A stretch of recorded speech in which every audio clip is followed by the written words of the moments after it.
Fighter is a close-range class focusing on dealing heavy damage while punishing its opponent with powerful counterattacks.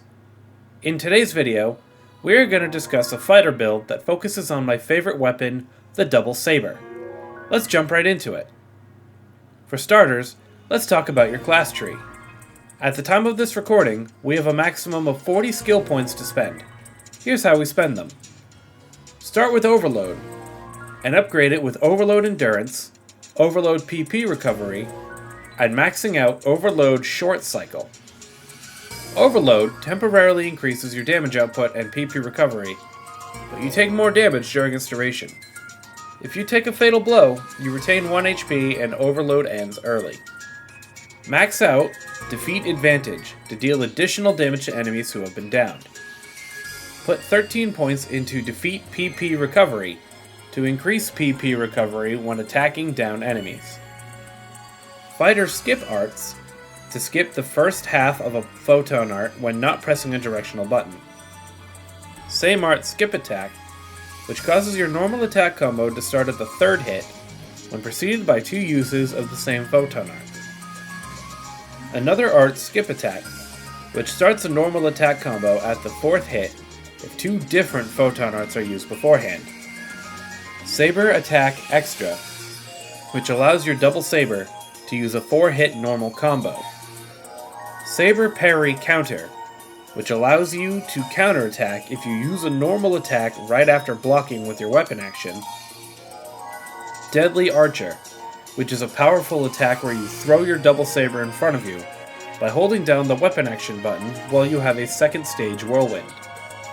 Saber Parry Another Counter, which is an alternate counterattack done by using the weapon action a second time after blocking an attack with your weapon action.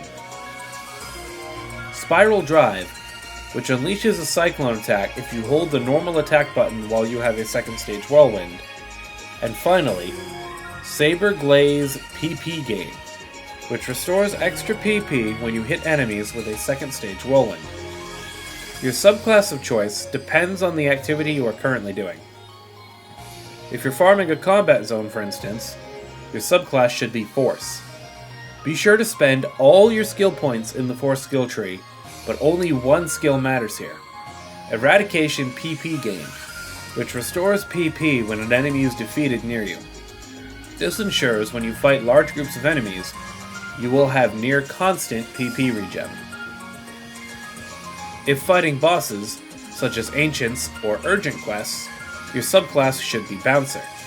The skills you want from Bouncer are Defeat Amplifier and Partial Destroy Advantage, which should both be maxed out. This makes it easier to inflict downs on enemies, and grants a damage and defense bonus for the first 3 parts of an enemy you break off. Double Saber has a special mechanic called the Whirlwind. As you land attacks and photon arts, you build up a whirlwind around you, which damages enemies close to you. When it reaches its second stage, it gets larger, and can be consumed for powerful attacks. Whether fighting groups or bosses, it is important to master your weapon action. When used, you do a quick spin in place, which blocks attacks when used at the right time. This allows you to use one of the 2 counterattacks mentioned in your skill tree. This is a big part of both your ability to survive and your damage output. Either counter will do the job, as long as you are landing your hits with them. When fighting a group of enemies, we primarily use the photon art Unchained Circle, and the skill Spiral Drive. Unchained Circle makes you spin your saber around you, while Spiral Drive attacks a group of enemies in front of you. Make sure when using Unchained Circle to be pushing a directional button when you use it, otherwise it will skip the spin. When fighting bosses, we use the photon art Julian Dance and the skill Deadly Archer. Approach your target and spam Julian Dance, which will deliver a flurry of blows to your target. After landing 4 Julian Dance PAs, you will have a second stage whirlwind, which we use to deliver a Deadly Archer for a large amount of damage. When an enemy is downed or broken is when a fighter truly shines. In this situation, The goal is to use Julian Dance and Deadly Archer like normal, but with Overload activated. This allows you to do massive damage without worrying about the downside of Overload. If you have a Photon Blast available, this is the time to use it. At the time of this recording, the gear you should be shooting for are a Kaisar Saber and 3 Sestado Armor Arga units. The Kaisar Saber can be crafted. The units can be found in a specific red box or dropped from Kavaris Battledia Purple.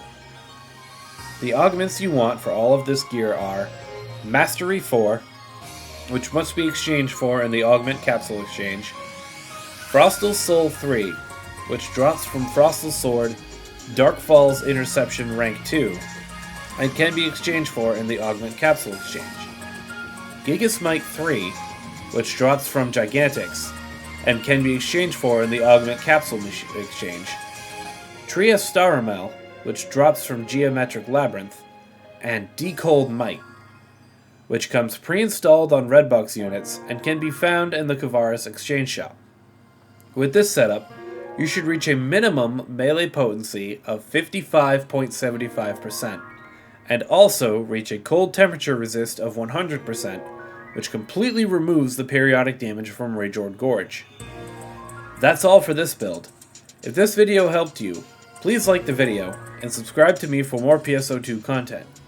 This is Shadgon, signing off.